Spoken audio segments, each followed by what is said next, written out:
2 minutes ago, the US military executed a strike that the Iranian regime did not see coming. And I need to be very clear up front.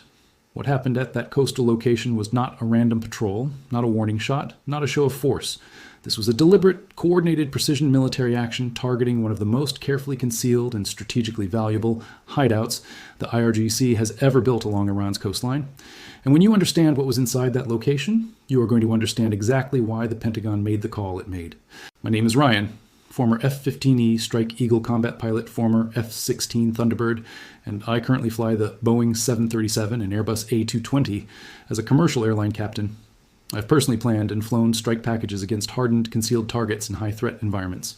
I know what goes into the decision to put ordnance on a target like this, the intelligence cycle, the ROE, the deconfliction, the risk calculus, and today I'm going to walk you through all of it. Here's the roadmap for this video. First, I'm going to tell you what this coastal hideout actually was, because the media is getting this badly wrong.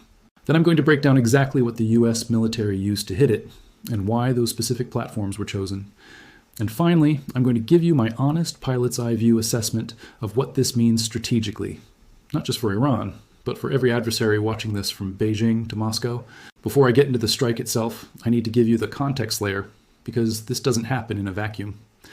Iran's Islamic Revolutionary Guard Corps Navy, the IRGCN, has spent the last 2 decades doing something that most Western analysts have fundamentally underestimated. They have been systematically embedding military infrastructure into civilian coastal geography along the Persian Gulf, the Gulf of Oman, and the Strait of Hormuz approaches. These are not bases. They are hideouts, designed to look like fishing depots, smuggling operations, or boat maintenance facilities from satellite imagery. The genius of this strategy, and I use that word reluctantly, is that it exploits the complexity of international targeting law. If a facility looks civilian, striking it requires ironclad intelligence confirming military use, or you hand your adversary a propaganda victory that lasts for years. The IRGC has used this ambiguity deliberately and repeatedly, pre-positioning fast attack craft, drone swarms, anti-ship missile components, and command and control nodes inside structures that photograph like warehouses. That is the environment the US military was operating in when this strike was authorized. Now, let me tell you what this specific coastal location was, because what was found there goes well beyond fast boats and RPGs. Multiple credible defense sources, and I want to be transparent that some of this is still developing, so I'll flag what's confirmed and what isn't, indicate the site was a forward logistics and staging node for IRGC asymmetric maritime operations. That is the sanitized version of what it was.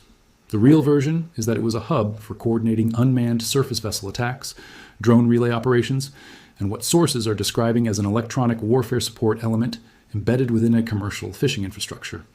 Sit with that for a second. An electronic warfare node inside a fishing compound. That is a completely different threat category than fast boats with RPGs strapped to them. Electronic warfare capability at a forward coastal position gives the IRGC the ability to degrade GPS navigation, jam communications, spoof transponders on commercial shipping, and potentially interfere with the sensor suites of US naval vessels operating in the strait. If that assessment is accurate, and I want to be clear, I'm flagging this as partially confirmed, this wasn't just a weapons cache. This was a capability node. Here's why that distinction matters from a military planning perspective. When I was flying strike packages, the target categories we went after fell into roughly 2 buckets. Material targets, which are things you blow up, and the enemy loses a physical capability, and functional targets, which are nodes whose destruction degrades an entire network. A warehouse full of missiles is a material target. You hit it, they lose those missiles, they can restock. A command node, a communications relay, an electronic warfare hub, those are functional targets, and taking them offline has a cascading effect through the entire adversary network. This is what makes this strike so significant, and why I want you to understand the target type before we even talk about the weapons.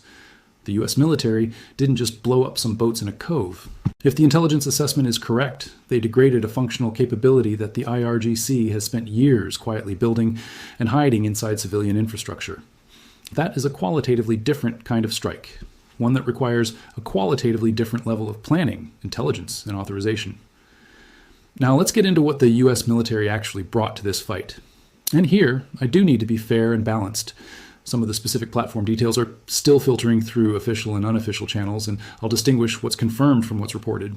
What appears confirmed is that this was a joint force operation involving both naval aviation assets and surface-based precision strike capability. What's reported, but not yet fully confirmed, is the specific munitions mix. And the munitions mix here is very telling if the reporting holds up. Let me explain what the platform selection tells us before I tell you what those platforms are. When the U.S. military plans a strike against a coastal target that is embedded in civilian geography, the weapons choice is not just about kinetic effect. It's about legal, strategic, and political effect simultaneously. You need a weapon precise enough that collateral damage concerns are minimized, powerful enough to achieve the functional destruction of the target, and delivered from a platform that communicates a specific message about the level of commitment behind the strike. An airstrike from a carrier-based FA-18 sends a different message than a Tomahawk from a submarine, even if the kinetic outcome is similar. The reporting indicates this strike involved naval strike assets. And here, I want to flag that some sources are pointing specifically toward FA-18EF Super Hornet platforms, operating from a carrier strike group in the region. Take this with a grain of salt until there's official confirmation, but the Super Hornet is exactly the right platform for this kind of target for several reasons. It gives you precision standoff capability with JDAM and JSOU variants. It can prosecute both pre-planned targets and time-sensitive targets with equal efficiency, and it carries enough survivability against the threat environment in that coastal zone to operate without excessive escort requirements. If I were the strike package commander for this mission, the Super Hornet would be on my preferred platform list. Now let's talk about the weapons, because this is where it gets very interesting. The JDAM family, Joint Direct Attack Munition, has been the backbone of U.S. precision strike capability for nearly 3 decades, and it remains so for very good reason. A GPS-guided JDAM variant, particularly a JDAM-ER with its extended range glide kit, gives you the ability to release well outside the threat envelope of IRGC short-range air defense systems, while still achieving circular error probable, that's your accuracy measure, of under 10 meters. Under 10 meters on a target embedded in a compound means you can put ordnance exactly where you need it, without turning the surrounding area into a scene that the Iranian state media can exploit for propaganda. I also want to flag, and I'm not confirming this, just noting what's circulating in defense reporting, that there may have been a Tomahawk component to this strike as well. Tomahawk cruise missiles launched from a surface combatant or submarine give you a different capability profile, longer range, lower observable flight profile, and the ability to hit the target from a vector that is completely unpredictable from the ground. If you're trying to ensure that command personnel inside a target facility don't get any warning time, no radar signature, no visual sighting of incoming aircraft, just a Tomahawk arriving at near zero warning, that is a very deliberate tactical choice. Again, I want to flag this element as unconfirmed and worth monitoring as more details come out. Let me now shift to the Iran side of this equation, because the reaction coming out of Tehran tells us something important. The initial IRGC statement, and I've had this translated and cross-referenced, followed a very specific pattern that the IRGC uses when they have been caught flat-footed by a strike they did not anticipate. They did not deny the strike happened, which they normally do when they can credibly dispute the facts. They immediately pivoted to calling it an act of aggression on civilian infrastructure, which is the template response when the military character of the target cannot be easily denied. That pivot is telling. If this truly were a civilian fishing facility that the U.S. struck by mistake or by provocation, the IRGC's first move would be to flood the media with footage of fishermen, boats, nets, and innocuous-looking equipment. Instead, they went straight to the aggression on civilian infrastructure narrative without releasing any imagery from the site. When the party that controls the location doesn't release imagery of the location after claiming it was civilian, that is an intelligence signal in itself. Now, here is where I want to bring in the broader strategic picture, because this strike does not exist in isolation. Over the past 18 months, the U.S. has demonstrated a markedly different posture toward IRGC maritime provocations than at any point in the previous decade. The threshold for military response appears to have shifted, not dramatically, but measurably. And this strike fits a pattern of proportional but decisive responses to IRGC actions that are designed to impose real costs. This is different from issuing demarches, summoning ambassadors, or sailing warships through contested areas. This is kinetic cost imposition, and it is meant to be felt. From a pilot's perspective, I want to explain what imposing costs actually means in practice, because the phrase gets thrown around without much content. When an adversary builds infrastructure, physical, electronic, logistical, that supports their asymmetric campaign against you, destroying that infrastructure is not just about the immediate tactical effect. It forces them to make a decision. Do we rebuild, knowing that the rebuilt version might also be destroyed? Do we relocate, accepting the degradation in effectiveness that comes with using less optimal sites? Or do we escalate, accepting the risk that escalation brings? Every one of those options costs them something: time, money, risk, or strategic coherence. The IRGC has been running an asymmetric maritime campaign on a favorable cost-exchange ratio for years. Fast boats are cheap. Drone swarms are cheap. Harassing commercial shipping to drive up insurance premiums and signal regional dominance is operationally cheap, even if diplomatically costly. But when the US starts destroying the forward infrastructure that enables those cheap options, the staging nodes, the logistics hubs, the command elements, the cost exchange ratio starts to shift. And that is exactly what a strike like this is designed to accomplish. Let me be fair and balanced here, because I always try to give you the full picture. There are legitimate strategic concerns about this kind of escalatory action, and I would be doing you a disservice if I didn't walk through them honestly. The first concern is retaliation risk. The IRGC has proxies throughout the region, from Yemen to Iraq to Lebanon, and a strike this significant gives Tehran a domestic and international justification narrative for escalating through those proxies. We have seen this playbook before, and it is not a trivial concern. The second concern is the civilian infrastructure ambiguity problem, which I mentioned earlier.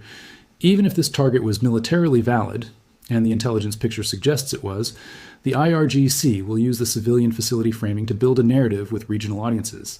That narrative has real diplomatic consequences for U.S. partners in the Gulf. Countries like the UAE and Saudi Arabia are threading a very careful needle between their security reliance on the U.S. and their need to maintain functional relationships with Tehran. Strikes like this create pressure on that needle, and U.S. planners absolutely account for that dynamic. The third concern is what I'd call the whack-a-mole problem. Destroying one coastal node is tactically satisfying and strategically meaningful in the short term, but the IRGC has demonstrated a remarkable capacity to reconstitute dispersed capability. If they relocate the electronic warfare function, the staging function, the logistics function, to 3 separate sites that are even more deeply embedded in civilian cover, have you improved the strategic situation or just displaced the problem? I don't have a clean answer to that, and anyone who tells you they do is oversimplifying. Now let me shift to what I think the most important strategic signal in this strike actually is, because I think the media is missing it. The most important element of this action is not the target that was destroyed, it's the intelligence picture that was required to designate that target. To legally and operationally justify a precision strike on a facility embedded in civilian infrastructure, you need layers of corroborating intelligence. Signals intelligence, imagery intelligence, human intelligence, and probably some form of pattern of life analysis that establishes the military character of the facility beyond reasonable doubt. The fact that this strike happened tells you that the U.S. intelligence apparatus has been watching this site closely enough to build that targeting package. And here's why that matters beyond this single strike.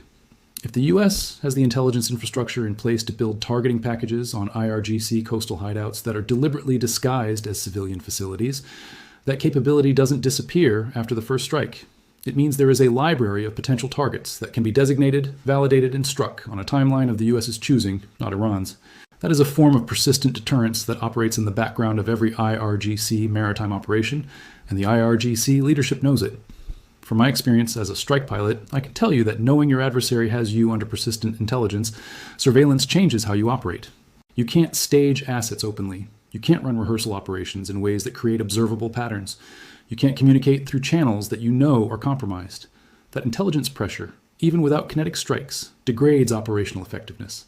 And a strike like this one is a very loud signal that the surveillance is not just passive. It is targeting quality surveillance, and it will act on what it finds. I want to spend a minute talking about the platform that I think deserves more attention in the context of U.S. maritime strike operations against Iran, which is the carrier strike group as a system. When most people think about U.S. carriers, they think about the air wing, the jets, the air power. And the air wing is extraordinary, but the carrier strike group includes surface combatants with vertical launch system cells loaded with Tomahawks, submarines with their own strike capability, and an integrated air and missile defense architecture that can simultaneously strike and defend. Against an adversary like the IRGC, which has invested heavily in anti-ship missile capability, the carrier strike group's ability to operate as a unified strike and defense system is not something Iran was built to counter. The IRGC's anti-access or area denial strategy, what the military calls A2 or AD, is designed around making the Persian Gulf cost prohibitive for U.S. naval operations. Anti-ship missiles, mine warfare, fast attack craft swarms, shore-based rocket artillery, these are all components of an A2 AD architecture that has real capability against individual platforms operating without full system support. But a carrier strike group operating with its full organic air and missile defense, with submarine support, with ISR architecture overhead, and with the ability to strike from standoff ranges that put the strike platforms outside the engagement envelope of IRGC coastal defense systems. That is a different calculation entirely. And the IRGC knows it. Now let me get to something I think is critically underreported in Western media coverage of Iran's coastal military posture. Over the past several years, the IRGC has been integrating commercially available drone technology into its coastal defense and power projection architecture in ways that are tactically creative and strategically concerning. We're not talking about sophisticated military drones. We're talking about modified commercial platforms, the same kind of thing that's been used extensively in the Ukraine conflict, repurposed for maritime surveillance, targeting relay, and in some cases, one-way attack profiles against naval targets. This is cheap. It's hard to track on conventional radar, and it creates a threat that is qualitatively different from the conventional anti-ship missile threat that U.S. naval doctrine was originally designed to counter. The coastal hideout that was struck reportedly had infrastructure associated with exactly this kind of drone integration capability. Charging stations, communications relay equipment, what sources describe as a drone launch and recovery area concealed within the compound. If that reporting is accurate, this was not just a logistics node, it was a forward drone operations base, providing the IRGC with persistent maritime surveillance and limited strike capability from a position that appeared, from the outside, to be a fishing facility. I want to flag again that the full picture here is still developing, but the pattern fits what we know about IRGC maritime doctrine. Let me give you the cockpit analogy here, because I think it makes this clearer. When I'm flying a strike mission, one of my biggest concerns is not the threats I can see on radar. It's the threats that are below my sensor detection threshold, operating in a regime where my defensive systems have a gap. A drone operating at low altitude over water, below radar coverage, with a minimal thermal signature, presents exactly that kind of below-the-threshold threat. Destroying the infrastructure that supports those drones, charging, communications, control, is the equivalent of closing that sensor gap before the threat can exploit it. Here's something else I want to flag, because it connects this strike to a broader pattern that I've been tracking on this channel. The United States has been progressively working through a target list of IRGC functional nodes. Not in a rapid, dramatic campaign, but in a slow, deliberate, methodical approach that imposes costs without triggering the threshold for a larger conflict. Each individual action looks limited in isolation. A strike on an IRGC facility in Syria, naval action against IRGCN vessels harassing commercial shipping, a Houthi strike package that takes out a specific logistics node connected to the IRGC supply chain. When you map these actions together over an 18-month window, a pattern emerges that looks less like reactive escalation and more like a sustained, below-threshold degradation campaign. I'm not going to tell you whether that campaign is the right strategic approach. There are serious arguments on both sides, and I'm a pilot, not a policymaker. What I will tell you is that as a military professional, this kind of sustained, methodical, below-threshold degradation is operationally coherent in a way that episodic reactive strikes are not. It is harder for the adversary to respond to, harder for regional partners to distance themselves from, and harder for international audiences to frame as unprovoked escalation, because each individual action is proportional and tied to a specific provocation. Whether it achieves the strategic end state, changing IRGC behavior, is a different question, and one that depends on factors well outside the military domain. Now, let me talk about the human dimension of this, because I always come back to this, and I think it's the part that gets lost in the hardware discussion. There were crews who flew this mission. There were aircrew who briefed it, planned it, flew it through a threat environment, released ordnance on a target embedded in complex terrain, and recovered back to the ship. I've been that person. I know what that sequence feels like, physically and mentally, from the mission brief through the debrief. Those crews trained for years to execute exactly this kind of mission with exactly this kind of precision. The reason a JDAM hits within 10 meters of its intended target is not because the weapon is magic. It's because the aircrew who employed it understood the target, understood the weapon's parameters, and flew the delivery profile precisely enough to get the ballistics right. Precision strike looks effortless from a press release. It is not effortless. It is the product of thousands of hours of training, rigorous mission planning, and execution under pressure that most people will never fully appreciate. I also want to acknowledge something that I think gets overlooked in these discussions, which is the weight of these decisions on the people who make them. The strike authorization chain for an action like this goes through multiple layers. Intelligence analysts who built the targeting package, lawyers who assessed the legal justification, commanders who approved the strike, and ultimately, national-level authority for an action of this strategic significance. Every person in that chain carries the weight of the decision, and every person in that chain knows that their assessment could be wrong, that the intelligence could be incomplete, that the collateral damage estimate could be optimistic, that the strategic calculation could be miscalculated. That is the reality of military decision-making in a complex environment, and it deserves acknowledgement. Let me now give you my honest assessment of what Iran's options are in the aftermath of this strike, because this is the question that matters most going forward. Option 1 is restraint. Absorb the strike, reconstitute quietly, and avoid giving the U.S. a justification for a follow-on action. This is the strategically rational response, and it's the one that Iranian conventional military leadership would probably prefer. The problem is that it is politically untenable for the IRGC, which has built its entire domestic and regional credibility on the narrative of resistance to American pressure. Option 2 is proxy escalation. Activate Houthi, Iraqi militia, or Hezbollah assets to conduct actions that impose costs on the U.S. or its partners, without technically involving the IRGC directly. This is the IRGC's preferred mode of retaliation because it provides plausible deniability and allows Tehran to calibrate the response precisely. The risk of this option is that the U.S. and its partners have become increasingly sophisticated at attributing proxy actions to IRGC direction, and each proxy escalation invites a direct response against the IRGC infrastructure that supports it. That attribution and response loop is one of the things that has been quietly degrading the IRGC's proxy architecture over the past 2 years. Option 3 is direct retaliation against U.S. assets in the region, naval vessels, bases, or personnel. This option carries existential risk for the IRGC and for the Iranian regime, and I don't think it's the likely choice. Direct attacks on U.S. military assets at scale cross a threshold that would invite a response of a completely different magnitude, one that the IRGC's maritime and air defense architecture cannot absorb. They know this. Their doctrine explicitly accounts for this. Direct escalation to that level is the last move, not the next move. Option 4, and this is the one I'd be watching if I were in a U.S. intelligence assessment role, is what I call the slow bleed response. Increased harassment of commercial shipping, drone intrusions near U.S. naval vessels that stay just below the threshold of an act of war, information operations designed to complicate U.S. relationships with Gulf partners. These are actions that impose real costs, maintain IRGC credibility with domestic audiences, and stay below the threshold that would invite a decisive U.S. response. This is the most dangerous option because it's the most sustainable, and it's the option that IRGC doctrine, shaped by 40 years of asymmetric conflict experience, most naturally gravitates toward. Here's my bottom line, and I'm going to give it to you straight. This strike was militarily significant, operationally precise, and strategically coherent within the framework of a sustained below-threshold degradation campaign against IRGC regional capability. It is not a war-winning action. It is not going to fundamentally alter the IRGC's strategic posture by itself.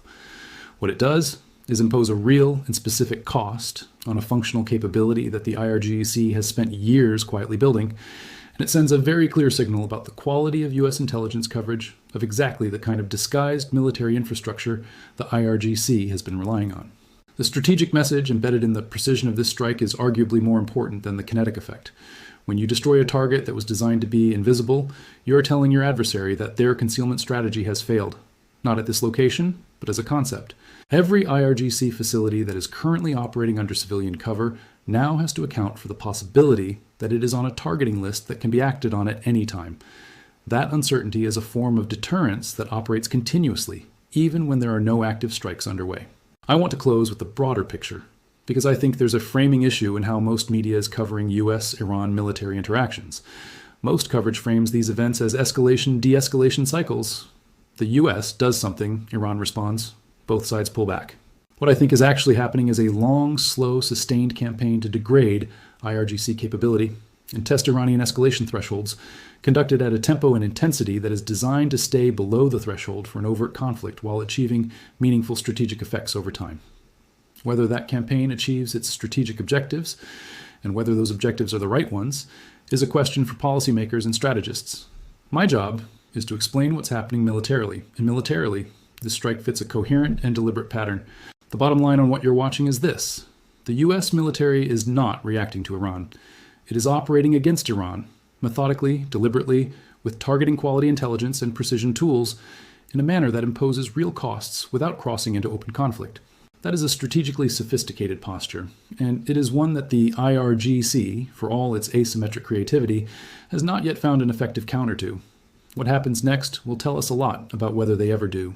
Now, I want to hear from you, because this is genuinely one of the most important strategic questions in the region right now. Do you think this kind of sustained, below-threshold degradation campaign is the right approach to the IRGC threat? Or do you think the U.S. needs either a more decisive escalation or a diplomatic track to actually change Iranian behavior? Drop your answer in the comments below.